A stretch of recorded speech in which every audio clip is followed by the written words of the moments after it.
ಅಣ್ಣನ ಬುದ್ಧಿ ನೀನ್ ಗೊತ್ತು ತಾನೆ. ಅವನ ನಾಜೂಕಾಗಿ ಹೊಲ್ಸ್ಕೊಳಕ್ ನೋಡ್ಬೇಕು. ನೀನ್ ಹೀಗ್ ಒರ್ಟಾಗಿ ಹೋದ್ರೆ ಅವನ ಹತ್ರ ನಡಿಯತ್ತಾ? ತಗೋ ಉಪ್ಪಿಟ್ಟು. ನಂಗ್ ಬೇಡ. ಅಯ್ಯೋ ರಾಮ, ಯಾರ್ ಕೋಪ ಯಾರ ಮೇಲೆ ತೋರಿಸ್ತಿದ್ಯಾ ನೀನು? ನೀನ್ ತಿಂತಿರು, ಅವನಿವತ್ ಮನೆಗ್ ಬರ್ಲಿ. ಶ್ರೀ ರಘುವರ ಏನು ಒನಪ್ಪ ಭಾಗವತಾರೆ ಅವನು. ಸುಮ್ನೆ ಬಾ.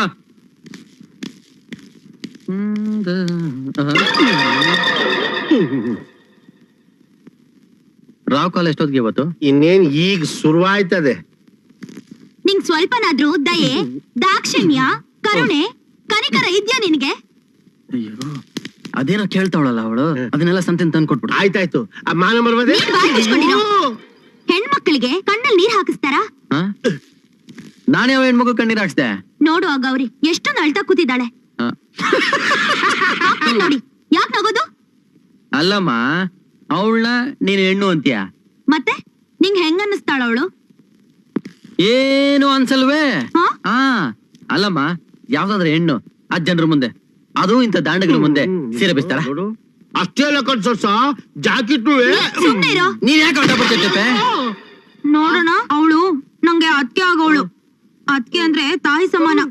ತಾಯಿ ನೊಂದ್ಕೊಂಡ್ಬಿಟ್ರೆ ನಾನು ನೊಂದ್ಕೊಂಡ್ಬಿಡ್ತೀನಿ ಅಷ್ಟೇ. ಸರಿ ಸರಿ, ಅದಕ್ಕೆಲ್ಲ ನೀನ್ ಯಾಕೆ ನೊಂದ್ಕೋತೀಯ? ನಾನೇನ್ ಮಾಡ್ಬೇಕು ಹೇಳು?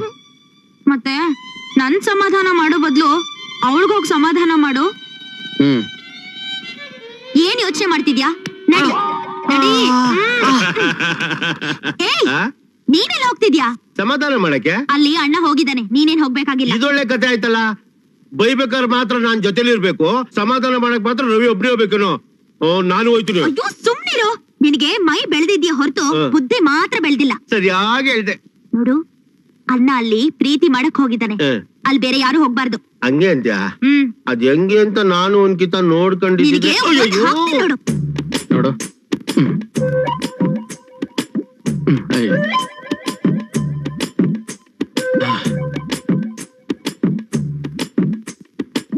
ಇಲ್ಲ ನಾನ್ ನಿನ್ ಬೈದೆ, ಇನ್ಯಾರು ನಿನ್ಗೆ ಬೈತಾರ ಹೇಳು? ಊರ್ನವರೆಲ್ಲ ಬೈಯಕ್ಕಾಗತ್ತಾ? ಹಾಗಾದ್ರೆ ನಿನಗ್ ನನ್ ಮೇಲೆ ಪ್ರೀತಿ ಇದೆ ತಾನೆ? ಅದೇನೋ ನನಗೆ ಗೊತ್ತಿಲ್ಲ ಕಣೆ. ಹೋಟೆಲ್ ನೀನ್ ನೋಡಿದ್ರೆ ನಂಗೆ ಏನೇನೇನೇನೋ ಆಗತ್ತೆ ಕಣೆ.